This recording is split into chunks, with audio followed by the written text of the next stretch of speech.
जय हिंद दोस्तों, स्वागत है आप सभी को एक बार फिर से आप सभी के अपने परिवार, आप सभी के अपने यूट्यूब चैनल एग्जाम योद्धा भाई करमजीत में। मैं हूं करमजीत और आज एआई से देखेंगे पृथ्वी की आंतरिक संरचना।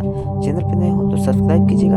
आइए शुरू करते हैं। हम एक बहुत ही दिलचस्प, बहुत ही गहरे सफर पर निकलने वाले हैं। हम जानेंगे कि जिस धरती पर हम रहते हैं उसके ठीक अंदर हमारे पैरों के नीचे क्या है। और ये विषय न केवल जानने के लिए रोमांचक है बल्कि एसएससी, रेलवे और पीसीएस जैसी कई प्रतियोगी परीक्षाओं के लिए भी बेहद बेहद महत्वपूर्ण है। बिल्कुल, और इस गहरी समझ के लिए हमारा जो स्रोत है वो है लूसेंट सामान्य ज्ञान, एक ऐसी किताब जो मुझे लगता है हर प्रतियोगी छात्र के लिए एक तरह से गीता है।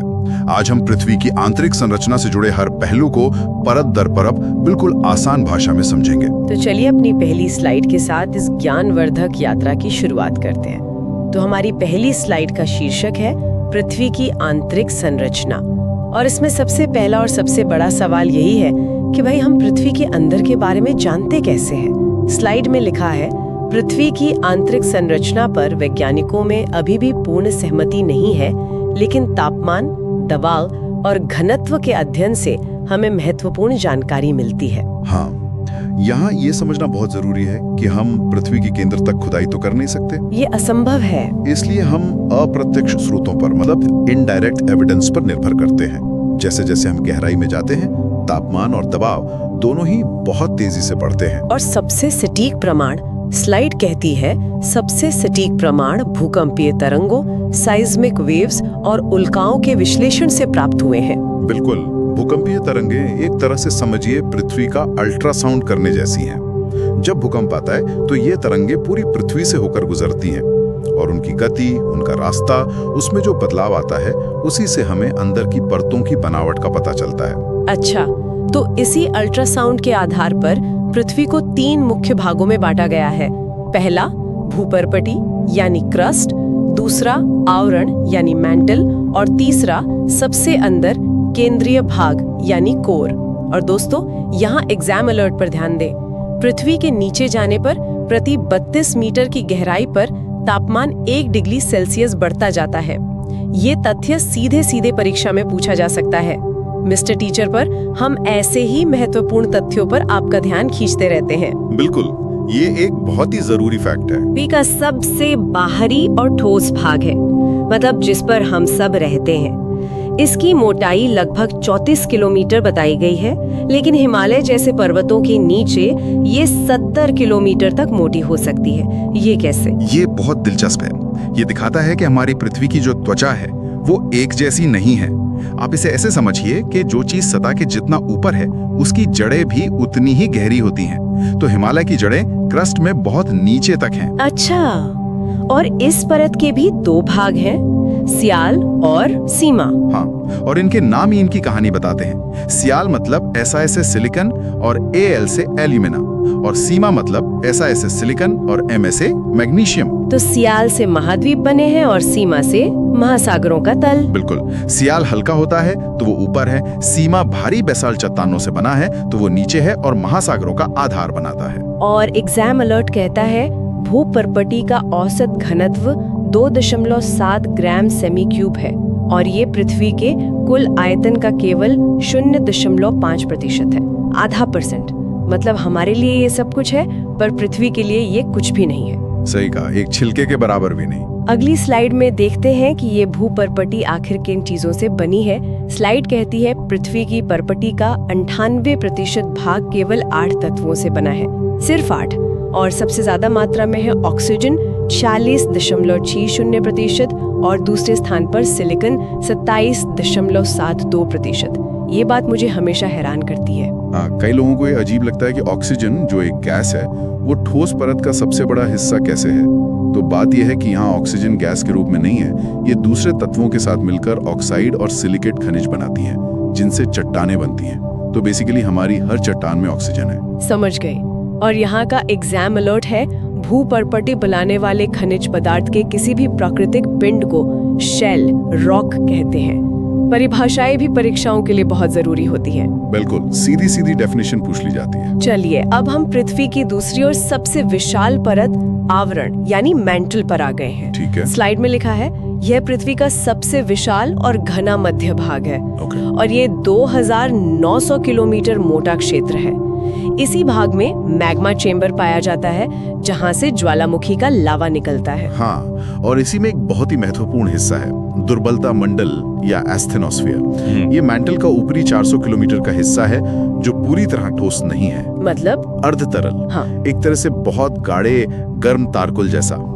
और पृथ्वी की जो टेक्टोनिक प्लेट्स हैं वो इसी अर्ध तरल परत पर बहुत धीरे धीरे तैरती हैं। अच्छा, तो भूकंप और महाद्वीपों का खिसकना वो सब इसी वजह से होता है। बिल्कुल, सारी टेक्टोनिक गतिविधि का इंजन यही है। और यहाँ एग्जाम अलर्ट पर गौर करें। मेंटल पृथ्वी के कुल आयतन का 83% भाग घेरे हुए है। 83%, मतलब पृथ्वी असल में मेंटल की ही एक गेंद है जिस पर हम रहते हैं। सही। मिस्टर टीचर पर हम आपको ऐसी ही गहरी और तुलनात्मक जानकारी देते हैं जिससे कॉन्सेप्ट्स हमेशा के लिए याद हो जाते हैं। चलिए अगली स्लाइड पर हम इन परतों के बीच के संक्रमण क्षेत्रों को समझेंगे। ये नाम थोड़े मुश्किल है लेकिन बहुत महत्वपूर्ण है। पहली है कॉनराड असंबद्धता, कॉनराड डिसकंटिन्यूटी, जो ऊपरी क्रस्ट और निचले क्रस्ट के बीच की सीमा है। और दूसरी है मोहरोविसिक असंबद्धता या मोहो, ये क्रस्ट और मेंटल के बीच का विभाजन है। ये असंबद्धता या डिसकंटिन्यूटी का मतलब बस इतना है कि यहाँ पर भूकंपीय तरंगों की गति अचानक बदल जाती है, और ये बदलाव हमें बताता है कि अब चट्टानों का घनत्व या उनकी बनावट बदल गई है। और ये नाम उन वैज्ञानिकों के हैं जिन्होंने इनकी खोज की थी। अच्छा, तो ये एक तरह से बॉर्डर लाइन है। हाँ बिल्कुल, एक परत से दूसरी परत का बॉर्डर। और यहाँ एग्जाम अलर्ट है। मेंटल का घनत्व 3.5 ग्राम सेमी क्यूबिक से 5.5 ग्राम सेमी क्यूबिक के बीच होता है, मतलब क्रस्ट से काफी ज्यादा भारी। जी। अब हम पहुंच गए हैं पृथ्वी के केंद्र में, केंद्रीय भाग यानी कोर में। इसे पृथ्वी का धात्विक हृदय, निफे भी कहते हैं। स्लाइड के अनुसार ये निकल यानी Na और फेरस यानी Fe लोहा से बना है, इसलिए इसे निफे कहते हैं। और इसके भी दो भाग हैं, बाहरी क्रोड जो तरल अवस्था में है और आंतरिक क्रोड जो ठोस अवस्था में है। और यहीं पर सबसे बड़ा विरोधाभास है। आंतरिक क्रोड बाहरी क्रोड से ज्यादा गर्म है, फिर भी वो ठोस है। ये कैसे हो सकता है? इसका कारण है दबाव, बेहिसाब दबाव। ऊपर की पूरी पृथ्वी का वजन उस पर है। ये दबाव इतना ज्यादा है कि वो धातु के अणुओं को पिघलकर बहने ही नहीं देता। वाह। और पृथ्वी का चुंबकीय क्षेत्र? वो इसी तरल बाहरी क्रोड की गति के कारण बनता है। ये घूमता हुआ पिघला लोहा एक विशाल डायनेमो की तरह काम करता है, जो हमारी पृथ्वी के चारों ओर एक सुरक्षा कवच बनाता है। एक मैग्नेटिक शील्ड। बिल्कुल। 16% है। चलिए कुछ और गहरी असंबद्धताओं को जान लेते हैं।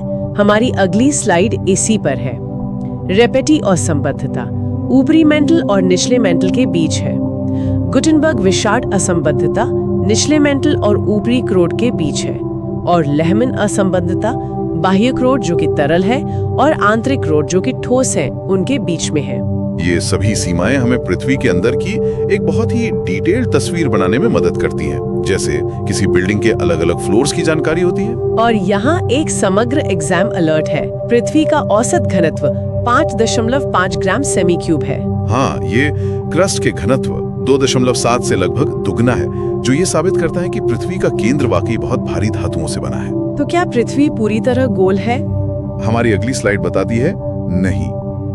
इतिहास में पाइथागोरस ने इसे गोल बताया, लेकिन सर आइजैक न्यूटन ने साबित किया कि पृथ्वी नारंगी के समान है, मतलब ध्रुवों पर थोड़ी चपटी और भूमध्य रेखा पर उभरी हुई। और जेम्स जीन ने तो इसे नाशपाती के आकार का बताया। हाँ, न्यूटन का तर्क पृथ्वी के अपनी धुरी पर घूमने के कारण था। इस घूमने से एक सेंट्रीफ्यूगल फोर्स लगता है, जिससे भूमध्य रेखा पर थोड़ा उभार आ गया है। और नाशपाती वाला आकार वो और भी सूक्ष्म अंतर को बताता है, लेकिन मोटे तौर पर हमारे लिए नारंगी वाला आकार समझना सबसे सही है। कुछ महत्वपूर्ण आंकड़े। पृथ्वी की औसत त्रिज्या रेडियस लगभग 6370 किलोमीटर है। और एग्जाम अलर्ट, पृथ्वी का सबसे गहरा स्थान जॉर्डन में मृत सागर है, जो समुद्र तल से औसतन 400 मीटर नीचे है।